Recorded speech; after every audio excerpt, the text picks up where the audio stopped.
naannoo jiran keessa naannoo namni keessa du'u jiru kana baay'inaan keessatti dhabuu jiru Oromoo. yaa Kan akkamitti ibsita akkamitti laata? akka Oromoo tokkotti maaltu sitti dhagahame caalaatu Oromoodhaaf iyyaa turte yoo naan jette ijoolleen daggala keessa jirtus dhiiga kiyyaana.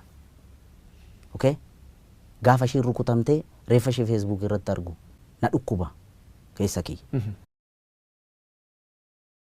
ናኖ ጅራን ከዛ ናኖ ናሚ ሸሰዱ ጅር ካናሚ ባይናን ከሰተ ደቡ የተከስካቸው አካባቢዎች ላይ የሚሞተውም ሆነ የሚታሰረውም ኦሮሞ ነው። ይህን እንዴት አየው? አኒ ወራና ዮታኤ አማበር ቡአንሳ ለኔ ጦርነትም ከሆነ በሚደርሰው ጉዳት ሌሎች በውጤቱ ይደሰቱብናል። አንድ ሰው አሜሪካ አይቶኝ የኔን የአማርኛ ኢንተርቪዎች ተመልክቶ ኢንተርቪው ማድረግ ፈልጋለሁ አለኝና ከሱ ጋር ቁጭ ብለን ብዙ ሰዓት አወራን ዋሽንግተን ዲሲ። ይህ ሰው ፌደራሊዝምና ክልል የሚባሉትን አይወድም። ኦሮሞ ከወያኔ ጋር የተጣላው በፌደራሊዝም ስርዓት አይደለም። በፌደራሊዝም እኔም በግሌ አምናለሁ፣ ህዝቡም እንደዚሁ ነው። ከፌደራሊዝም ውጭ ኢትዮጵያ ሀገር ሆና መቀጠል አትችልም እንደኔ ግምት።